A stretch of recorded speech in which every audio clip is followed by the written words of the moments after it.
Welcome, everyone, to today's episode of Unlock Your Potential. My name is Steve Picaro. And I'm Barry Rubin.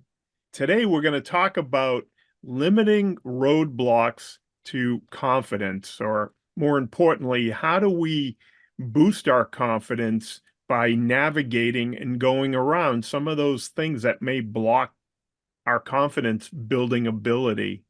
It's interesting. Barry and I were talking about this confidence. What saps it one day and recharges us another day? Is there a common theme? Is there something that is going on around us? Is it magic, or is it just our daily life? So I think our discussion today, we were going to share some high-level thoughts, share some tips and some strategies, and really think about what are some of the things we do that may pull our confidence down or sap our confidence. And then more importantly, what can we do to bring that back up? There's a couple things that come to mind when we're talking about undermining our confidence. Sometimes we may criticize ourselves. We don't think we can do anything right. Maybe we have a string of bad luck.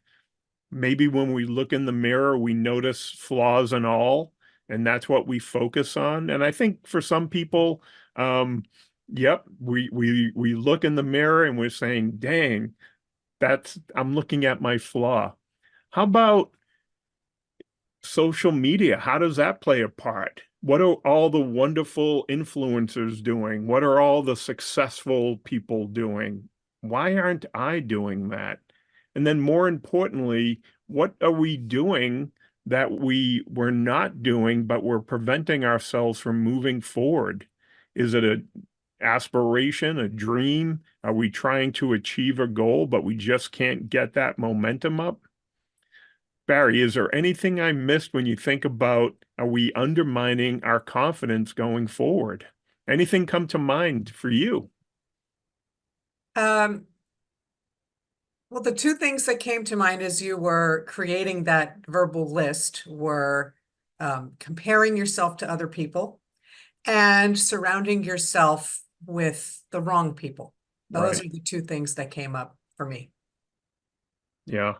Yeah, and it's funny, if we think about what's the difference between self-confidence, high confidence, and somebody without it, or somebody who's ready to go, but they're afraid to take that next step. How do we build that belief in ourselves? How do we accept ourselves as we are? How do we become a little bit more of a risk taker if we need to break that, if it's holding us back? How about thinking positively? Do we get used to seeing the dark side of things versus the positive side?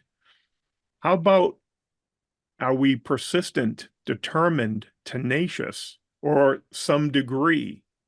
Do we have a goal, or are we moving in a direction where we're trying to reach a target?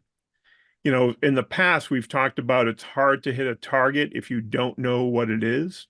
And I know there are things and times in our life, personally and professionally, where we may be going around this rotary, waiting for something to happen, or maybe we're at a crossroads or a rotary. Sometimes it's multiple roads leading in different directions, and we're not sure. That energy, that momentum, I think for me does drain my confidence after a while. So sometimes there are things that we can do that recharge our confidence. I know I just had a discussion this morning about getting ready to go backpacking. I've shared this before on some of these trips, right? I'll look at this mountain and say, man, that's a tall mountain. It looks tough. I don't know if I'm up for it. But if I start thinking I can't do it, of course, I'm going to reach that goal.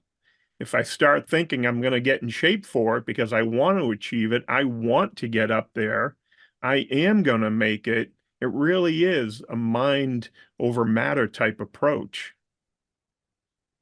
One of the big things that we've talked about in the past accepting ourselves as we are. Um, think about listening to our voice the first time we got voicemail answering services. No one liked that. No one liked how they sounded. And then when we got video cameras and we're like, oh, is that what I look like? I don't think I like the way I look. And the funny thing is, other people, and I've asked, right? What do you think of this picture? And they're like, oh, you look fine. What are you talking about? So sometimes there's self-doubt. Barry was in the movie business, the makeup business. Barry, what did you do when you had to work with people who didn't think they were the right part for a role? How did you help people or make them feel good about themselves using your skills?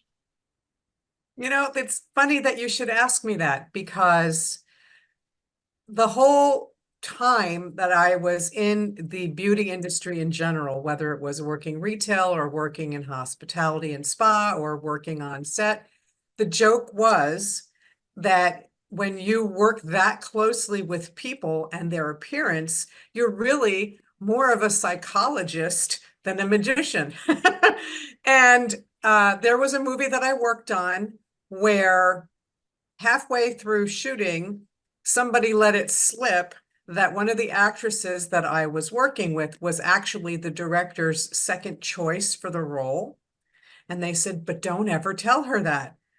And knowing that, the way I spoke with her, I mean, the way I spoke with everybody, I was so happy to be there and so loved what I was doing that, I have a very positive attitude and a very happy outlook. And I was glad to be there and always tried to, give people the right side of the bed when they were getting ready to go in the morning.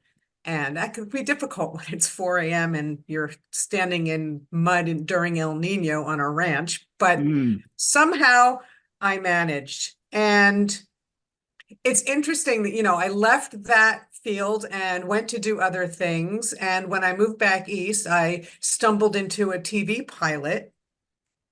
And after the pilot was over, the director said to me, I loved having you on set. You were such a ray of sunshine. Your positive energy was infectious. And I think that was because I felt like I was in the right place. I was where I was supposed to be, doing what I was supposed to be doing. And I just wanted everybody to be in that mindset. And so when you exude that positive energy and you show up with a good spirit, people notice it. And so I think that chemistry really is the basis, because um, in the case of the entertainment industry, actors and actresses are blank slates, or they're supposed to be blank slates, and they're supposed to remember their lines, but then put their humanity into it. So when you get them into the right mindset, either by staying quiet and let them study their lines, or being a sounding board when they're going through their lines, or taking their mind off whatever happened before they got there, all those little things add up to help create that environment. So for me, it was just exuding positive energy, but it's not something I had to try to do. It was just me.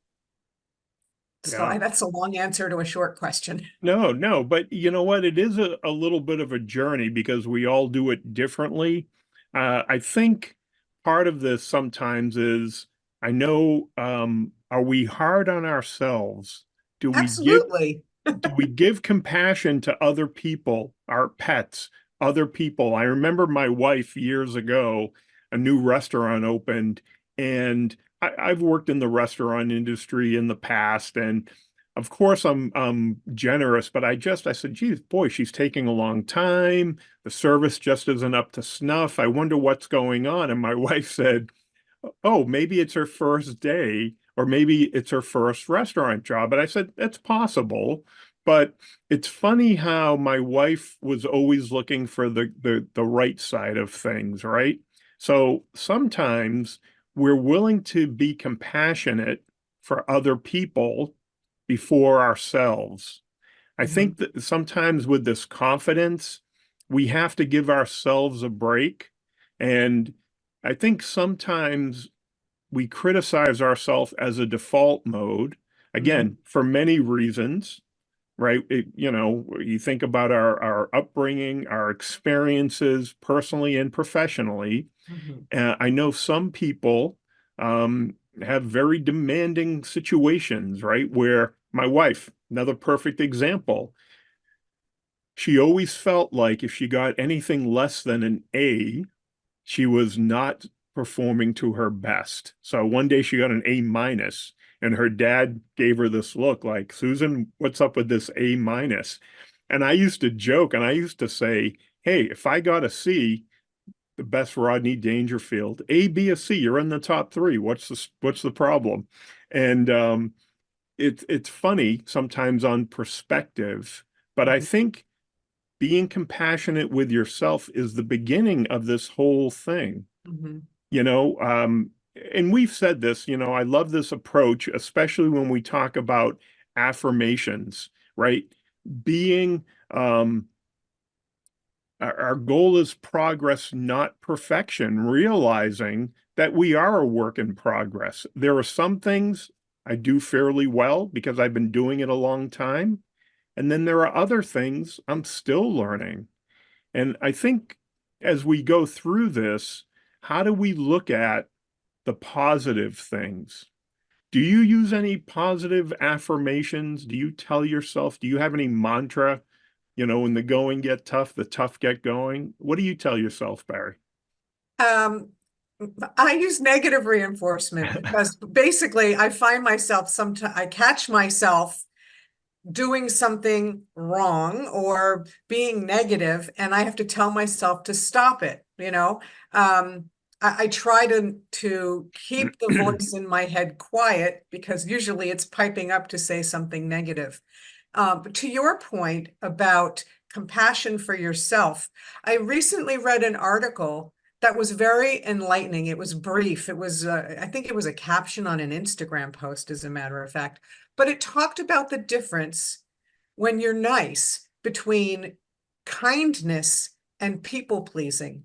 And I Mm, think when you have those difficult experiences growing up and you turn into a people pleaser, it's hard to be kind because you're beating yourself up if you don't do something correctly. And I think that's a very important distinction to make. I learned the hard way that I am not kind. I am a people pleaser, and there is a huge difference. I'm not a bad person. I'm not a mean person, but I'm a people pleaser, not a kind person. So my lesson for myself was to be kind, and that includes me because I mean, how many times have you heard people tell somebody, you're your own worst enemy? I'm my own worst enemy sometimes.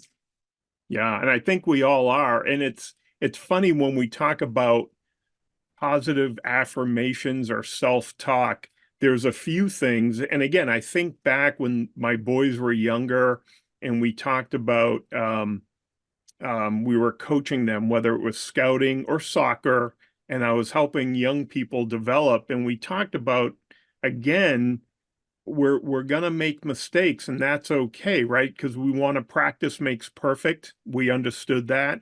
There were certain things, especially in sports, right? You think about, I think I shared with you, I went to a funeral recently, and I met my coach from when I was 12, Wow. and it was amazing.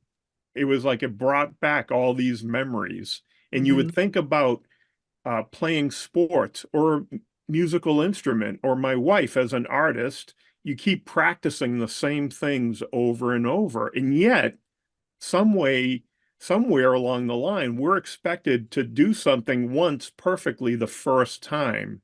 So I always, for me, we can't stop the waves, but we can learn to surf. Um, I, if I don't win, I learn, right? So I would take this and say, I'm going to make mistakes. I'm human. Everyone does. I use it as a learning moment. In some ways, I think part of it was changing my outlook on our views on being perfect, making mistakes, and failure. I think this is part of it too, when we look at what saps that confidence, no one is perfect, but sometimes we aspire to be perfect, right? Aren't we shooting for perfection sometimes? And I remember I'm reading Good to Great and talk about this book about sometimes 70% is good enough to get this idea off the ground. And I think for me, growing up, I think I had, and again, whether it was people I worked with, people I was exposed to, realizing that goal of perfection was unattainable. So I don't know if I shared this, Barry. When I was working in the OR in the Navy, um, I learned this great saying, the enemy of good is better. And I remember the surgeon said that to me, and we were doing some type of general surgery, and I said, Dr. So and so, what do you mean by that? He said, if I am trying to make this closing the wound, trying to make this stitch look perfect, I can sit here for an hour trying to do this. But remember, the patient's under anesthesia. The Mhm. tissue only has so much that it can give. He said, I can sit here, but we're at this fine line.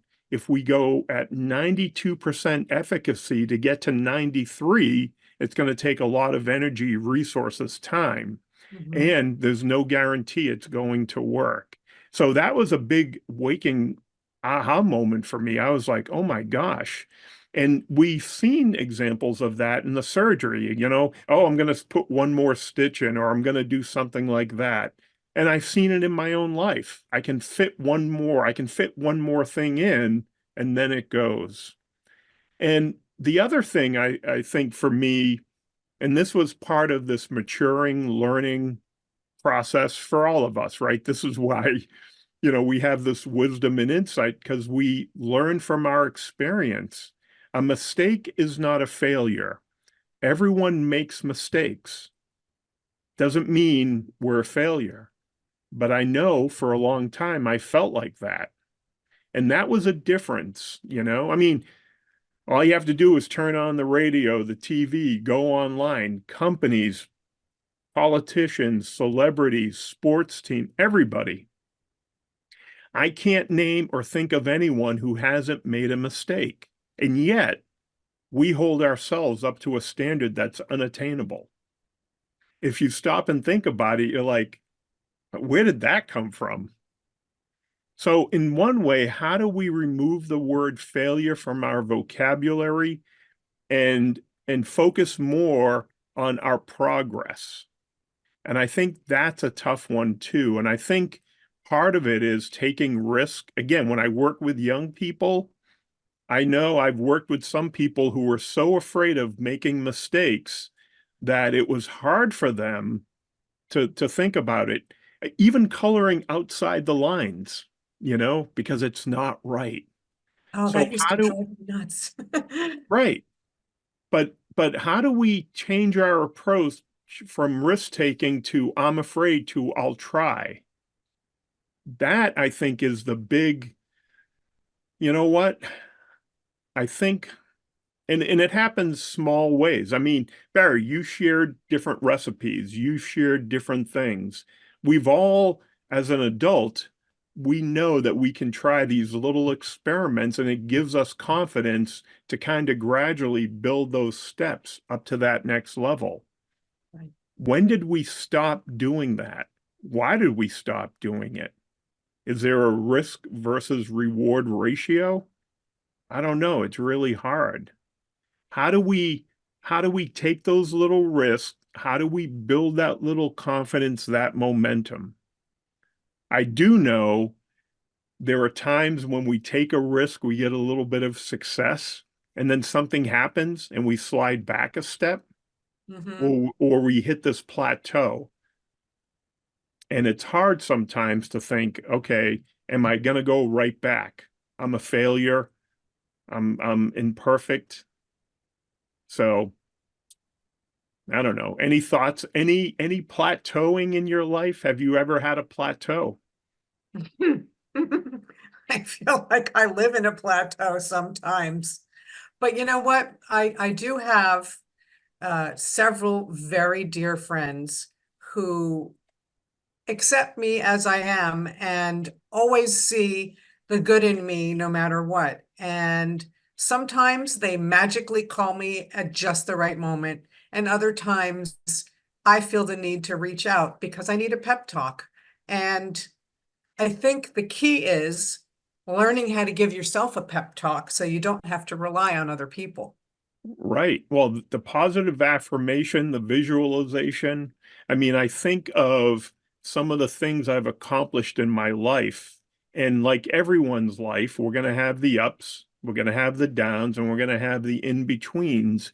And I think setting those goals allows us to do that, whether it's planning dinner, achieving a task, getting in shape for a hike, any project. Sometimes some goals are loftier than others. Um, During our talks and some of the calls, I've talked about using SMART goals: specific, measurable, attainable, relevant, and timely, or time-based. And that recipe, I think, works well for many different things. And setting goals is important to help us move from one place to another. If we don't move in a forward direction, we are going to go in this rotary of life and we get caught there waiting for something to say, get off here. Um, yes, friends are helpful, colleagues are helpful. There are going to be defining moments in your life where you're saying, I need to take that risk. I need to get to that next stop. Mhm. When we think about how do we reward ourselves? How do we praise ourselves when we reach our goals? There are little things we can do, whether it's taking a few minutes, getting a treat, watching a movie, doing something for yourself is important. I think sometimes we oscillate, right? We go from one end to the other, but even getting up and exercising, even going out and getting something done is very important. And I don't think you don't have to hit a home run every time you're in bat. Sometimes it's just getting on base. And I don't know if it's our culture, our society, the messaging. I know we're inundated with a lot of different messages, and how do we balance that? I like to think of, and I've shared this before. We were doing a webinar about this pearl, how an oyster makes a pearl. You have that little grain of sand, and over time, there's this little coating of mother of pearl. I think our confidence is like that, right? We want that pearl of confidence.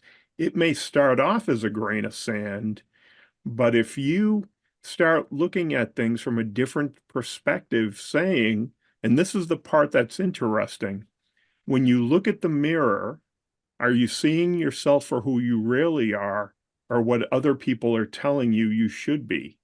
Mhm. I Because, think, I think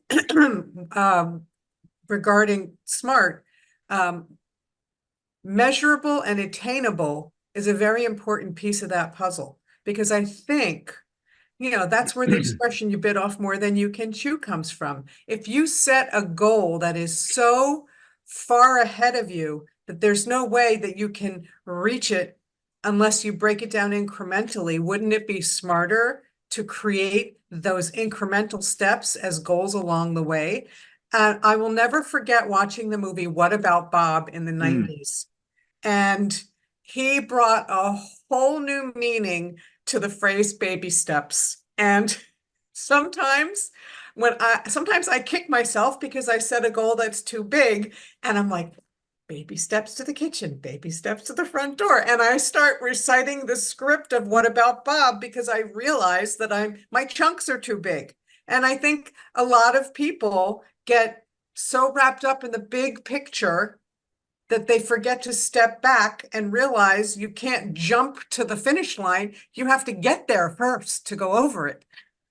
yeah, you know what? It's funny. I think of Finding Nemo, and Dory's like, just keep Just keep swimming. swimming. You know, Yeah. but it's kind of funny, when the kids were learning to swim, that was the whole thing, right? The goal was we just want you to be comfortable in the water and then you'll be able to swim, right? And You're not not drown. exactly. So, part of this is I think this is all about mindset, right? When we think about confidence, we have to stop comparing ourselves to others because Mhm. that really is the downfall. Easier said than done. Sometimes, we Mhm. have to purposely, strategically do that. Mhm. Um, some people are born with excess confidence or abundance of confidence. Other people have to develop it like a muscle. That's okay. It's not better or worse. It's just different. The other Um, the other category is too much or not enough. There's also the phenomenon of false bravado, where people right. who don't have confidence, fake it till you make it, they over fake it and they can come across completely differently than they really are because they're projecting something that's not true to themselves. Yeah, well, so here's another thing, and I know we've talked a little bit about this in the past. When we help others, sometimes people with less confidence than we do, we become aware that everyone struggles and everyone's confident level is different. I think Mhm. I shared I was working with a client once who was very, very confident. She just assumed everybody had that confidence because her peer groups of professionals, colleagues were all very confident people. And if you're playing professional sports or you're flying with those people who have a high level of confidence, that's kind of the impression you just assume because those are the people in your circle. But when Mhm. you realize that there are people all over the spectrum when it comes to confidence, everyone's struggling in some ways. You may have people who are very confident in some areas and not so confident in other areas, and that's normal too. I think it's rare to find someone confident on every level at every skill set. And there are a few people that are like that, but that's very rare. Right. The other thing that I had to learn was accepting compliments. I didn't think I was worthy when people said, "Oh, hey, nice job, Steve. Thanks, whatever." I didn't know how to accept that, and that was a weird thing. Um, but it's part of that process. People who complimenting are enjoying, we're enjoying that our impact was meaningful to them. And that was important to us because I didn't think I was worthy at some point. And then over time, I realized, well, if people are thanking me or they keep coming back, this was when I was kind of breaking out of that shell, right? That awkward teenager year. Mhm. Um, how do we practice gratitude for things that we've have done physically, emotionally, mentally, right? I think being appreciative is something too, that it is a process. And at this Mhm. point, how do we step back? And Barry, I think I shared this with you. I love looking at some of the photos that I have from my hikes. I'm always taking photos now that everyone has a camera. Years ago, it was different because you had to carry all that gear. But not only am I taking pictures of where I'm going, but I always enjoy stopping and turning around and take a picture of where I'm coming from. That always reminds me that say, I did that. I've accomplished that. I achieved that. Sometimes we have to do that in our lives, personally and professionally. Mhm. Absolutely. I sometimes, especially, when something goes wrong physically with your body and you recover, you have to thank your body for recovering, and thank the universe, thank somebody. And I think, specifically for women, I think women have a really hard time accepting that gratitude coming at them or those compliments. I mean, how many times have you heard somebody compliment a woman and then she just goes into a whole story of why she didn't deserve the compliment? Just say thank you. Yeah, but that, you know what? I think one of our next episodes is going to be the care um caregiver's dilemma, right? We're so busy taking care of others, and a lot of women who are caregivers fall into that. So that's Mhm. another topic, but it is interesting when we talk about being optimistic, how do we go from that pessimistic to that optimistic?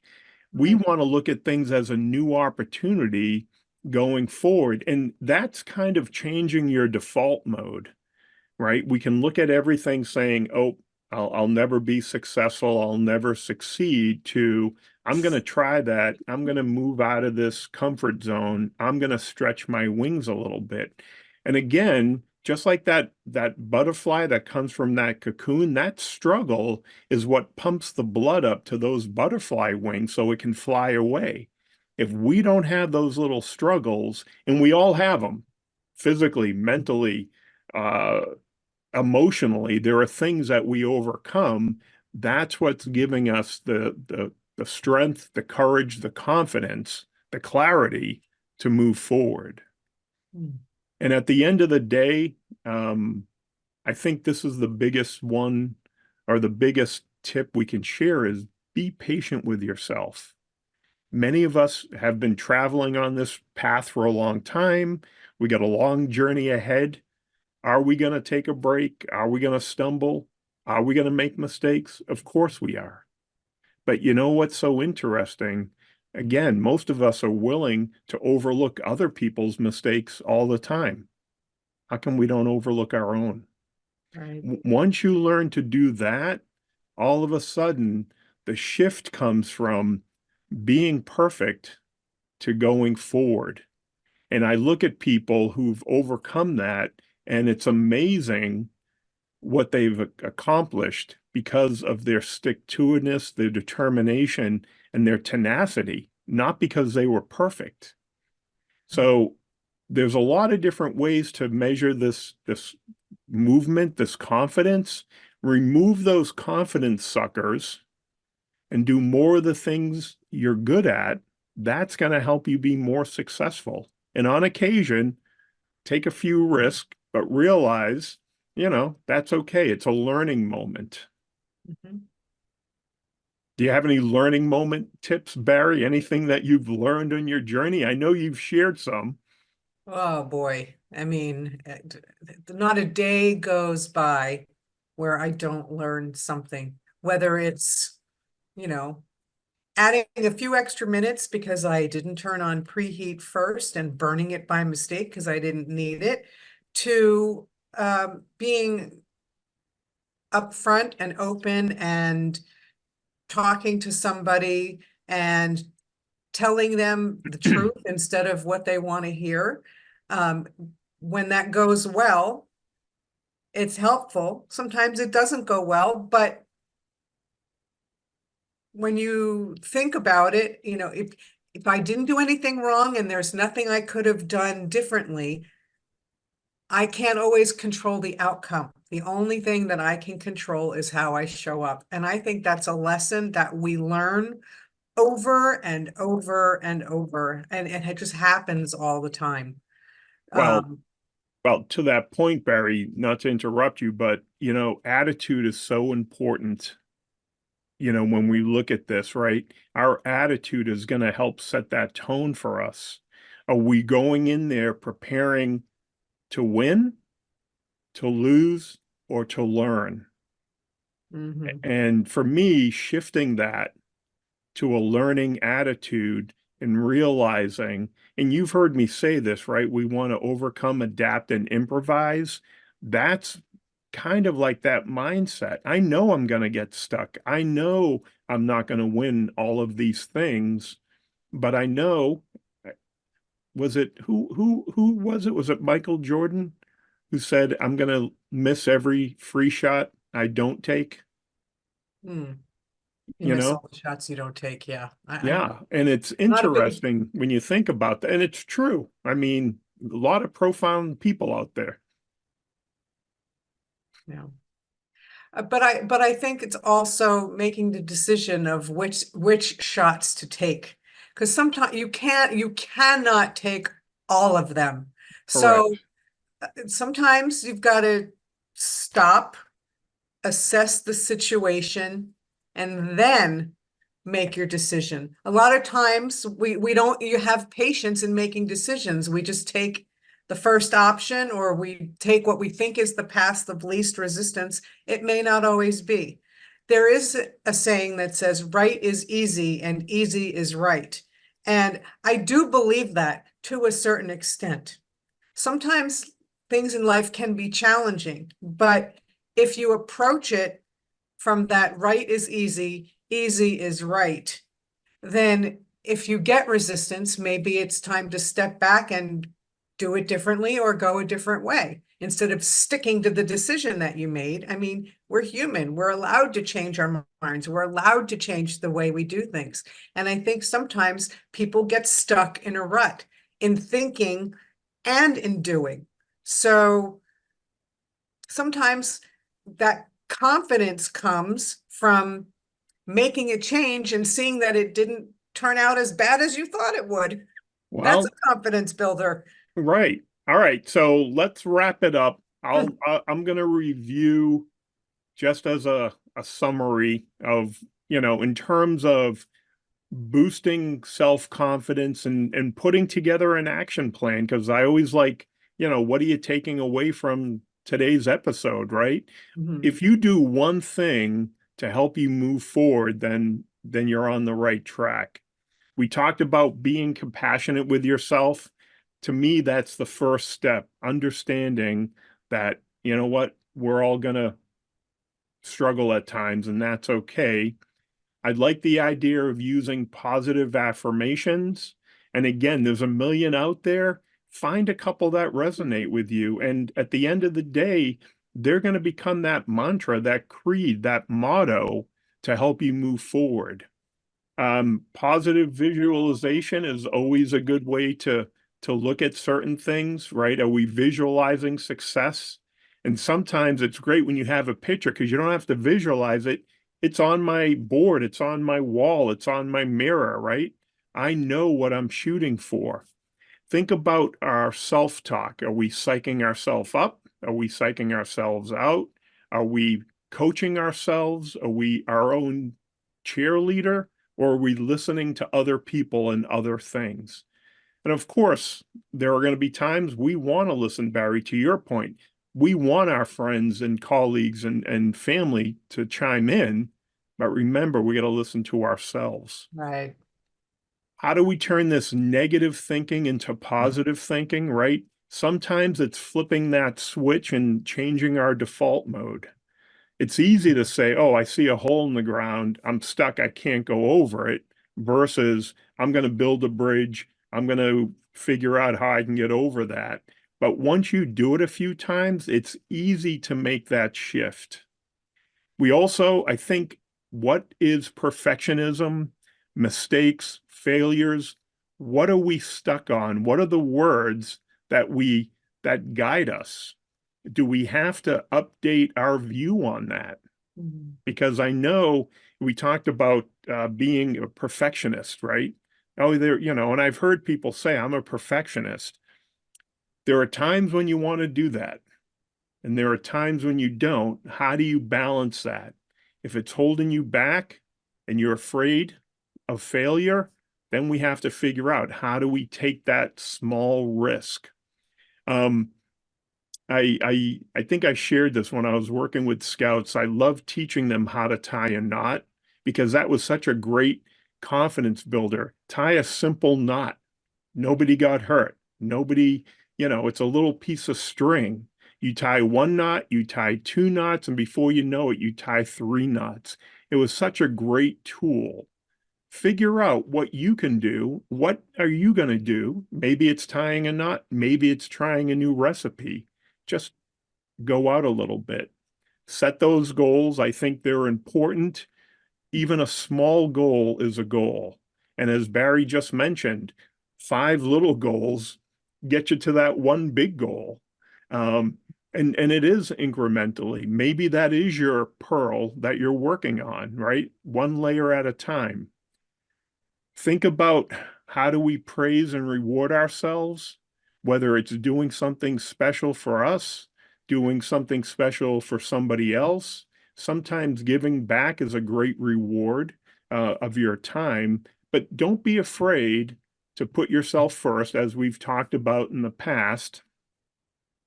Barry mentioned this earlier, identify support systems, friends, colleagues, websites, community groups, religious organizations, civic organizations, veterans organizations. Who do we go to that we can share our energy and thoughts, and at times borrow energy and support from them when we need it? I think that's something that would really help us as a group going forward. Another big one, and it's hard to do, social media makes it hard, television, right? How do we stop comparing ourselves to other people when Mhm. everything you read is look like this, be like this, do this? It's I, almost so ingrained. How do I was we get Yeah, Barry? I was going to say FOMO culture is just, that is like the biggest downside of social media. I don't think it really even existed before social media. A little bit with television or Well, what, aspirational lifestyles in the movies, but well, having, go what ahead. was that magazine women used to get? Um, what was that movie? Magazine with all the models on it? My I what? don't know which one you were, I don't know which people. No. What's that fashion magazine? Um, There's a whole bunch of them. There's Vogue, Vogue. Cosmopolitan, Glamour, I think it was Harper's Cos. Bazaar. All right. So those magazines, my wife would read them and see them, and those top three, I think, did more to impact women's self-esteem, going forward. So stop comparing yourself to others. Help others who are feeling less confident. That's a great way to teaching someone how to tie knots was a great boost to help me tie knots. I think it's funny how even cooking, right? Helping people cook was something I could help people. Accept compliments with a smile and say thank you. Again, simple reminders. Right. Practice gratitude for what we have, which is interesting. Again, we've in the past, people have talked about this. I need this. I need this. Sometimes we forget we're grateful for what we have. Um, be optimistic about all these new opportunities that come our way. It's great when you look at something and say, how do I make that an opportunity? And more importantly, with all these things, remember to be patient with ourselves. I think part of it is I wish I could flip a switch. I wish I had the winning lottery ticket. I wish I had the secret code to success. But when it comes to confidence, there is no quick fix. Right. It's the pearl, that wisdom, that confidence will build over time. Any final thoughts, Barry, before we wrap it up today? No, I think, I really enjoy being the sounding board for these podcast sessions because it's all stuff you know in your head, and sometimes you just forget it, and all you need is a reminder. So I hope that everybody listening taps into all these things that were already there that they might have forgotten about. Dust that book off the shelf and read a few pages, the mental shelf and mental book and mental pages, not real books, obviously. Well, yeah, and to your point, Barry, you know what? It is nice to hear it once in a while. It is nice to be reminded, sometimes out of sight, out of mind, right? It's all about TOMA, top of mind awareness. Whatever we can do to sharpen this confidence and reduce these things that suck that confidence, I think is good for everyone. All right. Well, thank you for joining us. We're going to wrap it up. Have a great day. Have a great week. And we look forward to seeing you next time. Bye, everybody.